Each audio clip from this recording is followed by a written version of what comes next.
അങ്ങനെതാ 56 ദിവസങ്ങൾക്ക് ശേഷം ഒരു ഡെലിവറി വ്ളോഗ് കേട്ടോ. എന്നോടൊന്നും തോന്നല്ലേ, നമുക്കിതൊക്കെ എഡിറ്റ് ചെയ്ത് എടുക്കാനായിട്ടുള്ള ഒരു സാവകാശവും കാര്യങ്ങളൊക്കെ കിട്ടാഞ്ഞത് കൊണ്ടിട്ടാണ് ഇത്ര ദിവസം വൈകിയത്. ഇതുവരെ നമ്മുടെ കുഞ്ഞുമണിയുടെ മുഖം കാണിച്ചിട്ടില്ല എന്നറിയാം. അപ്പോൾ ഇതാ നമുക്ക് പയ്യെ കാണിക്കാം കേട്ടോ. അപ്പോൾ നമ്മളിതാ ഹോസ്പിറ്റലിൽ, അമൃത ഹോസ്പിറ്റലിൽ വൈകിട്ടൊരു 5 മണിക്ക് മുന്നേ, 5 മണിക്കല്ല, ഒരു 4 മണിയായപ്പോൾ തന്നെ എത്തി. നമ്മളോട് 4 മണിയാകുമ്പോഴത്തേനും അഡ്മിറ്റ് ആവാൻ വരാനാണ് പറഞ്ഞിട്ടുണ്ടായിരുന്നത്. പിന്നെ കുറേ എഴുത്തും കുത്തും കാര്യങ്ങളൊക്കെ ഉണ്ടായിരുന്നു, അതെല്ലാം കഴിഞ്ഞു. അവിടെ നിന്ന് കയ്യിൽ നമുക്കൊരു നമ്പറൊക്കെ എഴുതി ഒരു ടാഗ് പോലത്തെ ഒരു സാധനം, ഒരു ബാൻഡ് പോലത്തെ ഒരു സാധനം തന്നു. അത് കയ്യിലൊക്കെ കെട്ടി.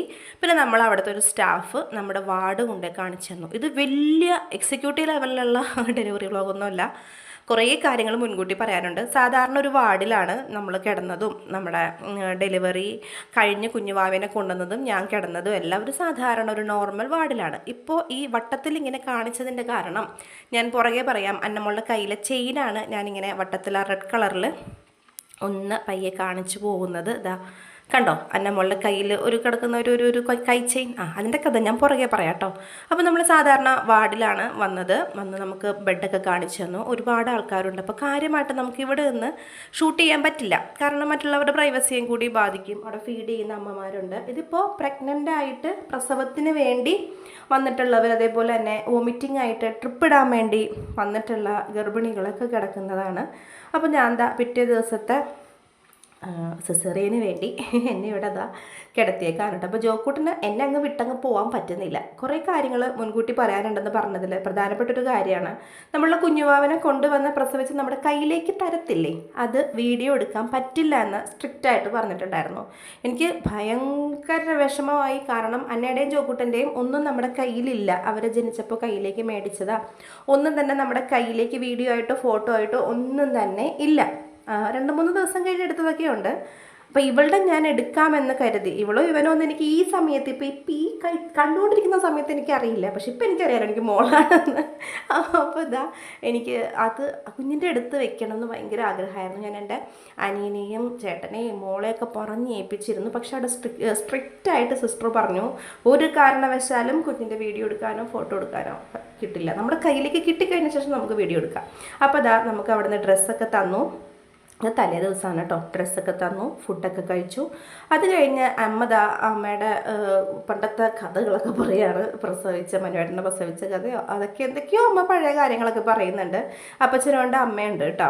അപ്പം നമ്മൾ അങ്ങനെ പറഞ്ഞുകൊണ്ടിരിക്കുന്ന സമയത്ത് പിള്ളേർക്ക് ഫ്രൈഡ് റൈസ് വേണമെന്ന് പറഞ്ഞിട്ട് ചേട്ടനും അന്നമ്മോളും കൂടി താഴെ ഫ്രൈഡ് റൈസ് മേടിക്കാൻ വേണ്ടി പോയതാണ്. കയ്യിൽ ഞാൻ കാണിച്ച അന്നമ്മളുടെ കൈച്ചയിലെ മുത്തു പൊട്ടി അന്നയുടെ വായിൽ പോയി. അവൾ ചുമച്ചപ്പോൾ ആ കൈ കൊണ്ട് ഇങ്ങനെ പിടിച്ചതാണ്. അത് പൊട്ടിയ മുത്തായിരുന്നു. കയ്യിൽ ചെയിൻ പൊട്ടിയിട്ട് അവൾ കൈ പിടിച്ചിട്ടുണ്ടായിരുന്നു. അപ്പോൾ വായിൽ ഇങ്ങനെ വെച്ചപ്പോഴത്തേനും മുത്ത് അവൾ വിഴുങ്ങിപ്പോയി. പിന്നെ ഹോസ്പിറ്റലിലാണല്ലോടാ. ഞങ്ങൾ കുറേ പ്രയാസപ്പെട്ടു കേട്ടോ. ഈശ്വരാ, നല്ല നെഞ്ചത്തൊക്കെ തങ്ങി നിൽക്കുമോ? നമ്മൾ എന്ത് കാര്യം നെഗറ്റീവായിട്ടാണല്ലോ ആദ്യം ചിന്തിക്കുക. ഒരുപാട് വിഷമിച്ച് ഞാൻ ഒരുപാട് അവിടെ കിടന്ന് കരഞ്ഞു. ഇപ്പോൾ ഈ സമയത്തൊക്കെ എൻ്റെ കുഞ്ഞിനെ താഴത്ത് അവിടെ ഇപ്പം പോയിട്ടില്ല. ഇപ്പോൾ ഇങ്ങനെ വർത്താനം പറഞ്ഞുകൊണ്ടിരിക്കുകയായിരുന്നു. അത് കഴിഞ്ഞിട്ടാണ് അവൾ പോയത്. ചേട്ടൻ അവളും കൂടി താഴത്തേക്ക് ഫുഡ് കഴിക്കാൻ വേണ്ടി പോയത്. അപ്പോഴേക്കും എനിക്ക് കൊണ്ടുവന്ന് ട്രിപ്പൊക്കെ ഇട്ടു. പിന്നെയാണ് ഞാൻ അറിഞ്ഞത് ഇങ്ങനെ കൊച്ചിങ്ങനെ മുത്തു വിഴുങ്ങിയിട്ട് താഴത്ത് ആണെന്ന് അറിഞ്ഞത്. പിന്നെ അത് പിറ്റേ ദിവസം അവൾ വന്നതാണ്. പിറ്റേ ദിവസം രാവിലത്തെ അല്ല, അതെ, പിറ്റേ ദിവസം രാവിലത്തെ വീഡിയോയാണ്. അപ്പോൾ നമ്മളിതാ ഇങ്ങനെ കയ്യിൽ ട്രിപ്പൊക്കെ ഇട്ട് അവർ പറഞ്ഞ പോലെ കുളിയൊക്കെ കഴിഞ്ഞ് മുടിയൊക്കെ കെട്ടി. തലേ ദിവസം തല കഴുകി, പിറ്റേ ദിവസം തല കഴുകരുത് എന്ന് പറഞ്ഞിട്ടുണ്ടായിരുന്നു. അപ്പോൾ അന്നമോൾ ആകെ അവശതയാണ് കേട്ടോ. സ്കാൻ ചെയ്യാനായിട്ടൊക്കെ കൊണ്ടുപോയി. മുത്തപ്പോൾ വയറ്റിൽ തന്നെ ഉണ്ട്. 2 ദിവസം കഴിയുമ്പോൾ തന്നെ വയറ്റിൽ നിന്ന് പോകുമ്പോൾ പൊയ്ക്കോളും എന്നൊക്കെ പറഞ്ഞു. കുഞ്ഞ് കുറേ മരുന്നൊക്കെ കഴിക്കേണ്ടി വന്നു. പിന്നെ ഹോസ്പിറ്റലല്ലേ, എന്താ ചെയ്യുക, അവരത് പോകാൻ മാക്സിമം കാര്യങ്ങളൊക്കെ നോക്കി. അപ്പോൾ പിന്നെ വിളിച്ചൊക്കെ എഴുന്നേൽപ്പിച്ചു. ബെഡൊക്കെ കൊട്ടി വിരിക്കാനായിട്ട് ആൾക്കാർ വന്നപ്പോൾ ഞാൻ പയ്യെ എണ്ണീറ്റ് ഇവിടെ ഇരുന്നു. എനിക്കങ്ങനെ പെയിനോ കാര്യങ്ങളോ ഒന്നും ഉണ്ടായിരുന്നില്ല. പിന്നെ നമുക്ക് സിസേറിയനാണെന്ന് മുൻകൂട്ടി അറിയാമായിരുന്നല്ലോ. അതുമല്ല നമുക്ക് നിർത്തുകയും ചെയ്യണം. അവിടെ പലരും ചോദിച്ചത് പ്രസവം നിർത്തി കേട്ടോ. സ്റ്റെറിലൈസേഷൻ ചെയ്തു. സ്റ്റെറിലൈസേഷൻ അങ്ങനെ എന്താണ് പറയുന്നത്, നിർത്തി, പ്രസവം നിർത്തി. അപ്പോൾ അങ്ങനെ എനിക്ക് നല്ല പേടിയുണ്ട്. കാരണം എല്ലാവരും പറഞ്ഞിട്ടുള്ളത് എനിക്കറിയാം, നിർത്തുമ്പോൾ സിസേറിയൻ ചെയ്യുന്നതിൻ്റെ ഇരട്ടി കഴിഞ്ഞിട്ടുള്ള വേദന ആയിരിക്കും എന്ന്. അതായത് സിസേറിയൻ ചെയ്ത വേദന ഉണ്ടാവും, ഉള്ളിലും നല്ല പെയിൻ ആയിരിക്കും. അതുപോലെ തന്നെ നല്ല വേദനയായിരുന്നു. മൂന്നാമത്തെ സിസേറിയനും കൂടി ആയപ്പോഴത്തേനും, കാരണം നമ്മൾ കീറിയെടുത്ത് തന്നെയാണല്ലോ തന്നെ പിന്നെ കീറുന്നേ. അപ്പോൾ ഇതാ അങ്ങനെ ഡെലിവറിക്ക് നമ്മൾ എൻ്റെ തൊട്ട് മുമ്പിലത്തെ ബെഡിലുള്ള കുട്ടീനെ കൊണ്ടുപോയപ്പോഴത്തേനും പിന്നെ എനിക്കറിയാം അടുത്തത് എന്നെയാണ് കൊണ്ടുപോകുന്നത്. അപ്പോൾ ഞാൻ മൊബൈലിൽ പ്രയറൊക്കെ എടുത്ത് പ്രാർത്ഥിക്കുകയായിരുന്നു. അപ്പോഴേക്കും സിസ്റ്റർ വന്ന് പറഞ്ഞു, അടുത്തത് ജിഫി ടി ജി ആണ് കേട്ടോ, റെഡി ആയിക്കോളൂ എന്നൊക്കെ പറഞ്ഞു. നല്ല പേടിയുണ്ട്. അപ്പോൾ എന്നെ സമാധാനിപ്പിക്കുന്നുണ്ട്. അപ്പം അന്നമോള് മുത്തു വിഴുങ്ങിയത് ഫാമിലിയിൽ ഒരു ആഭ്യന്തര പ്രശ്നമായിട്ട് മാറിയിട്ട് എല്ലാവരും വിളിച്ച് എൻ്റെ വീട്ടിൽ നിന്നും ചേട്ടൻ്റെ ഫാമിലിയിൽ നിന്നൊക്കെ വിളിച്ച് ചോദിക്കുന്നുണ്ട്. അപ്പോൾ ചേട്ടൻ എല്ലാവരോടും പറയുന്നുണ്ട്, ഡെലിവറി റൂം പ്രസവത്തിന് കയറ്റിയോ, അതായത് സിസേറിയന് കയറ്റിയോ എന്ന് ചോദിച്ചുകൊണ്ട് എല്ലാവരും വിളിക്കുന്നുണ്ട്. പിന്നത്തെ സിസ്റ്റർ വന്നു, നമുക്ക് ഡീറ്റെയിൽസും കാര്യങ്ങളൊക്കെ പറഞ്ഞു തരും. അതേപോലെ തന്നെ നമ്മൾ എന്തൊക്കെ അവിടെ ഡെലിവറി കഴിഞ്ഞിട്ട് കൊടുക്കണം, കുഞ്ഞിൻ്റെ ഒരു ഉടുപ്പ്, ടർക്കി, പിന്നെ എനിക്കുള്ള തുണികളും കാര്യങ്ങളും ഇതൊക്കെ അവർ നമുക്ക് പറഞ്ഞു തരും. ഇതൊക്കെ ഞാൻ ചിരിക്കുന്നുണ്ടെങ്കിൽ എൻ്റെ ഉള്ളിൽ തീയാണ് കേട്ടോ. അപ്പോൾ ചിക്കും മൂന്നാമത്തെ അല്ലേന്ന്, മൂന്നാമത്തെ ആണെങ്കിലും നമ്മളെ ജീവനോടുകൂടി തന്നെ മരവിപ്പിച്ചിട്ടാണെങ്കിലും കീറാൻ വേണ്ടി പോവുകയാണെന്ന് നമുക്കറിയാമല്ലോ. ഉള്ളിൻ്റെ ഉള്ളിൽ അതിൻ്റെ ഒരു ബുദ്ധിമുട്ടുണ്ട്. നമുക്കിവിടെ അമൃത ഹോസ്പിറ്റലിലാണ് കേട്ടോ എൻ്റെ ഡെലിവറി നടന്നത്. നമുക്ക് വാർഡിലായിരുന്നു, ഞാൻ പറഞ്ഞല്ലോ. നമ്മളങ്ങനെ വലിയ സാമ്പത്തിക സ്ഥിതി ചെയ്യുന്ന ആൾക്കാരൊന്നുമല്ല, സാധാരണക്കാരാണ്. ഒരു സാധാരണക്കാർ എങ്ങനെയാണോ അതേപോലെ തന്നെയാണ് ഞാൻ ഇതിൽ അത്രയും കാണിച്ചിരിക്കുന്നത്. കൂടുതൽ വീഡിയോ ഒന്നും എടുക്കാത്തത് അവിടെ ഒത്തിരി ആൾക്കാരുണ്ട്. അപ്പോൾ അവർക്കത് ബുദ്ധിമുട്ടാണ്. നമ്മൾ വ്ലോഗ് എടുക്കുന്നവരാണെന്ന് പറഞ്ഞിട്ട് കാര്യം, നമ്മൾ മറ്റുള്ളവരുടെ പ്രൈവസിനെയും കൂടി മാനിക്കണം. അപ്പോൾ ഇതാ അംഗത്തിന് പോവുകയാണ് കേട്ടോ എന്ന് പറയണ പോലെ ഞാൻ എന്താ കസേരയിൽ ഇരുന്നുകൊണ്ട് അംഗത്തിന് പോവുകയാണ്. അപ്പച്ചനും അമ്മച്ചിയും ചേട്ടനും എൻ്റെ 2 മക്കളും എൻ്റെ കൂടെ ഉണ്ട് കേട്ടോ. ഒത്തിരി സപ്പോർട്ടീവായിരുന്നു, പ്രത്യേകിച്ച് മനുവേട്ടൻ എൻ്റെ അടുത്ത് കുറേ നേരം. കാരണം അങ്ങോട്ട് എൻട്രൻസിൻ്റെ അങ്ങോട്ട് വേറെ ആരെയും കയറ്റിയില്ല, ഒരാൾ മാത്രം നിന്നാൽ മതി എന്ന് പറഞ്ഞു. അതായത് ഓപ്പറേഷൻ തിയേറ്ററിലോട്ട് കയറുന്നതിൻ്റെ മുമ്പിൻ്റെ ഫ്രണ്ടിലൊരു ഡോറുണ്ട്, അതിൻ്റെ ഉള്ളിലോട്ട് കയറിയിട്ട് ഒരു ഏരിയ ഉണ്ട്, അവിടെ ഒരാൾ മാത്രം നിൽക്കാൻ പാടുള്ളൂ. കുറേ നേരം എനിക്ക് അവിടെ നിൽക്കേണ്ടി വന്നു. അതിന് മുമ്പൊരു എമർജൻസി കേസ് എനിക്ക് മുന്നേ വന്നു. അപ്പോൾ അങ്ങനെ അത് ചെയ്യാൻ വേണ്ടി കുറച്ച് സമയം എടുത്തു. അതെന്തോ സിസ്റ്റും കാര്യങ്ങളൊക്കെ ഉണ്ടായിരുന്നു. അപ്പോൾ കുറേ സമയം എനിക്ക് ആ ഇതിൻ്റെ ഫ്രണ്ടിൽ നിൽക്കേണ്ടി വന്നു. അപ്പോൾ ചേട്ടൻ കുറേ നേരം, എനിക്ക് തോന്നുന്നു ഒരു 10-25 മിനിറ്റോളം, അരമണിക്കൂറോളം തന്നെ എൻ്റെ കൂടെ ചേട്ടൻ നിന്നു. കുറേ നേരം സംസാരിച്ചു. ഞങ്ങൾക്ക് എന്തോ ലൈഫിൽ ഭയങ്കര പ്രഷ്യസായിട്ട് കിട്ടിയ ഒരു സമയം പോലെയാണ് എനിക്ക് ആ കുറച്ച് ആ മിനിറ്റുകൾ, 30 മിനിറ്റെങ്കിൽ 30 മിനിറ്റ് എനിക്ക് തോന്നിയത്. ഭയങ്കര ഒരു ഹാപ്പിനെസ് ആയിരുന്നു. അപ്പോൾ ഇതാ ഞങ്ങൾ അങ്ങനെ പോവുകയാണ്.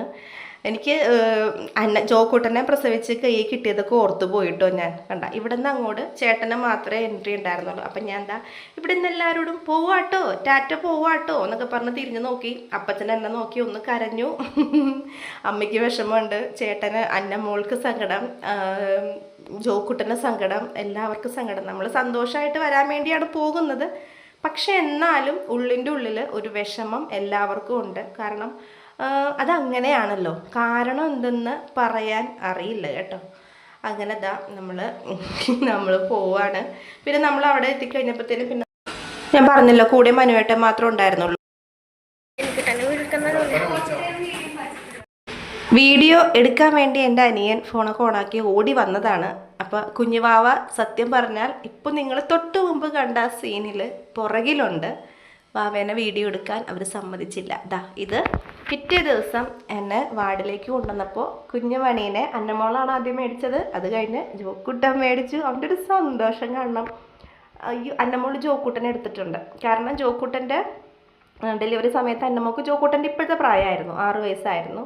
അപ്പോൾ കുഞ്ഞുവാവ ജനിച്ചത് ജനുവരി 7-ാം തീയതിയാണ്. ജോക്കൂട്ടൻ്റെ ജനുവരി 8-ാം തീയതിയാണ്. വെയ്റ്റ് 3,160 ഉണ്ടായിരുന്നു. അവൾ മോളാണ്, അതിനെ പറയണ്ടല്ലോ, അവൾ എന്ന് പറയുമ്പോൾ അറിയാം, കുഞ്ഞിപ്പെണ്ണ്. അപ്പോൾ അത് അങ്ങനെ ഞങ്ങൾ പിന്നെ നമുക്ക് വേദനയുടെയും സ്റ്റിച്ചസിൻ്റെയൊക്കെ വേദനയുടെയും പരവേശത്തിൻ്റെയൊക്കെ ദിവസങ്ങളായിരുന്നു. ട്രിപ്പൊക്കെ ഇട്ട് കയ്യൊക്കെ ഒരു പരിവായി. നമുക്ക് ആദ്യത്തെ തന്നെ നമുക്ക് ഫസ്റ്റ് വോക്ക് നടക്കുമ്പോഴുള്ള വേദനയും കാര്യങ്ങളൊക്കെ. പക്ഷേ കുഞ്ഞിൻ്റെ ഈ ഓരോ മൂമെൻറ്റ്സും, അവളുടെ ഓരോ കരച്ചിലും അവളുടെ ഓരോ ചിരിയും കാണുമ്പോൾ ഈ വേദന നമ്മൾ മറക്കും. കുഞ്ഞിനെ ഫീഡ് ചെയ്യാൻ വേണ്ടി എണീക്കുമ്പോഴൊക്കെ ഭയങ്കര പെയിനാണ്. ഇതാ 7-ാം തീയതിയാണ് നമ്മുടെ ഡെലിവറി കഴിഞ്ഞതെങ്കിൽ 11-ാം തീയതി നമ്മളെ വീട്ടിലേക്ക് വിട്ടു. കാരണം എനിക്ക് വേറെ ഇഷ്യൂസോ കാര്യങ്ങളോ ഒന്നും തന്നെ ഉണ്ടായിരുന്നില്ല. അപ്പോൾ അനിയനും അനിയത്തിയൊക്കെ വന്നിട്ടുണ്ട്. കുഞ്ഞുമോള് നമ്മുടെ കയ്യിലിരുന്ന് ഉറങ്ങാണ്. പകലൊക്കെ ഉറങ്ങും, രാത്രിയൊക്കെ കരയും. അതാണ് ഞങ്ങളുടെ പരിപാടി. ഇപ്പോൾ കുഴപ്പമില്ല, ഒന്ന് സെറ്റായി വരുന്നുണ്ട്. അപ്പോൾ എനിക്ക് എങ്ങനെയെങ്കിലും ഒന്ന് വീട്ടിൽ പോയാൽ മതി എന്നായിരുന്നു എൻ്റെ ഈശ്വരാ.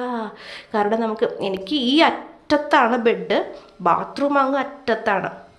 കുറച്ചൊക്കെ നല്ലതാണ്, കാരണം എന്ന് വെച്ചിട്ടുണ്ടെങ്കിൽ നമ്മൾ നടക്കും അത്രയും ഡിസ്റ്റൻസ്. അപ്പം നടക്കുമ്പോഴാണ് സ്റ്റിച്ചിൻ്റെ പെയിൻ കുറയുക. പക്ഷെ എന്നാലും ഞാനിങ്ങനെ കണ്ണീന്ന് ഇങ്ങനെ ഒഴുകും, എനിക്ക് സങ്കടം വരും. ഈ നിർത്തിയതിൻ്റെ വേദനയും സ്റ്റിച്ചിൻ്റെ വേദനയും എല്ലാം കൂടി സഹിക്കാണ്ട് പറ്റില്ലല്ലോ. നമുക്ക് മുന്നോട്ട് പോയല്ലേ പറ്റുള്ളൂ. ഞാൻ എപ്പോഴും പറയുന്ന പോലെ എന്ത് വന്നാലും മുമ്പോട്ട് ജീവിച്ചേ പറ്റൂ. അപ്പോൾ അങ്ങനെ വാവനെയൊക്കെ കളിപ്പിച്ച് ഒക്കെ ഇരിക്കുകയാണ്. നമുക്ക് ഡിസ്ചാർജ് ആയി എന്ന് പറഞ്ഞാലും ഈ അവിടുത്തെ കാര്യങ്ങളൊക്കെ സെറ്റിലാവാനായിട്ടൊരു സമയം പിടിക്കുമല്ലോ. അപ്പോൾ ചേട്ടൻ അതിൻ്റെ കാര്യങ്ങൾക്ക് വേണ്ടിയൊക്കെ ഓടിയെടുക്കുകയാണ്. അപ്പച്ചനും അനിയനൊക്കെ ഉണ്ട്. അങ്ങനെ എത്രയും പെട്ടെന്ന് എനിക്കൊന്ന് വീട്ടിലെത്തിയാൽ മതി എന്നാണ് കേട്ടോ. നീണ്ടു നിവർന്നൊന്ന് കിടക്കാനായിട്ടേ, നമുക്ക് നമ്മുടെ മുറിയിൽ നമ്മുടെ കട്ടിലൊന്ന് കിടന്നാൽ മതി എന്നുള്ളൊരു ഇതിലാണ്. ഞാനാണെങ്കിൽ ഒരു പനി വന്നാൽ പോലും ആശുപത്രിയിൽ അഡ്മിറ്റ് ആവാൻ പറഞ്ഞാലും വേണ്ട എന്ന് പറയുന്ന ആളാണ്. അപ്പോൾ ചേട്ടൻ പറയാണ് ഇനി എന്തോ പേപ്പറും കൂടി കിട്ടാനുണ്ടെന്ന് പറയാണ്.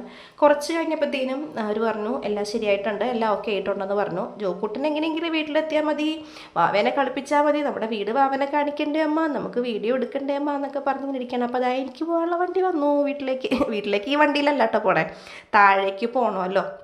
നമ്മൾ 3ാമത്തെ ഫ്ലോറിലായിരുന്നേ.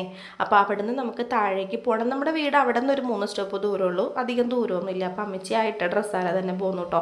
ഞാനും നൈറ്റ് തന്നെയാണ് ഇട്ടിരിക്കുന്നത്, കാരണം ആ കാറിലോട്ട് കയറി പിന്നെ നമ്മൾ വീടിൻ്റെ വാതിലേക്ക് പോയാണ് ഇറങ്ങുന്നത്.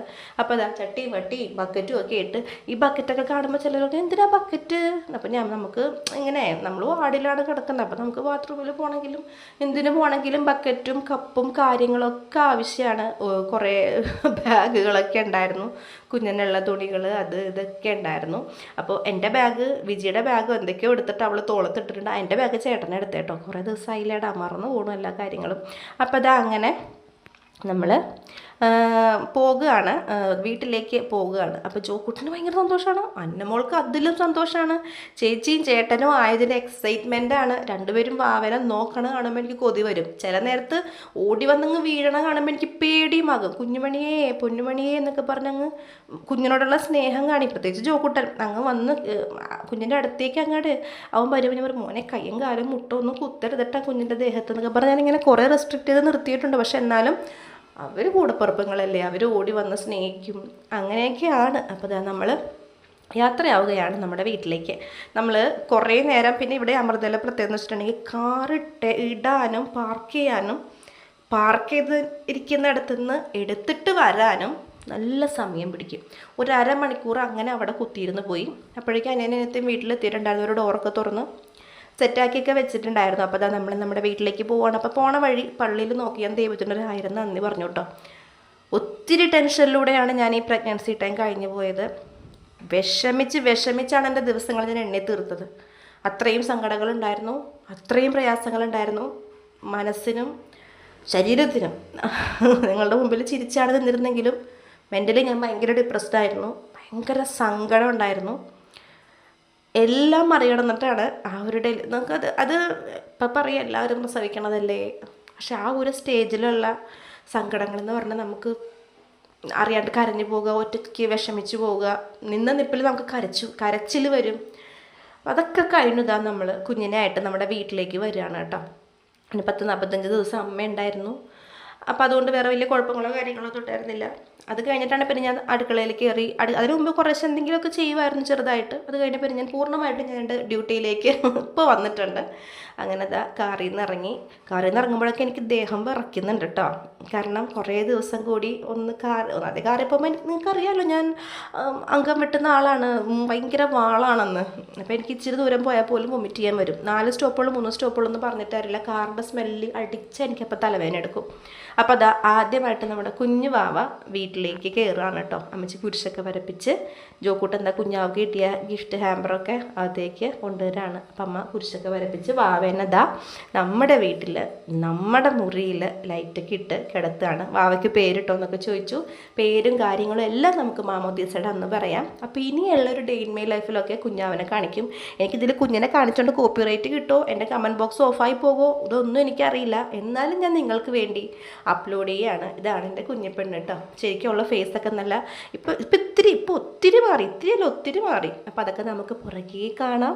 ഞാൻ എൻ്റെ കുഞ്ഞിപ്പെണ്ണും എൻ്റെ കുഞ്ഞ് 2 മക്കളൊക്കെ ആയിട്ട് ഇനിയുള്ള വീഡിയോയിൽ ചേട്ടൻ്റെ ഞാനും ഞങ്ങളുടെ 3 മക്കളൊക്കെ ആയിട്ട് വരാം. അപ്പോൾ അത് അത്രയേ ഉള്ളൂ. എല്ലാവർക്കും താങ്ക് യു.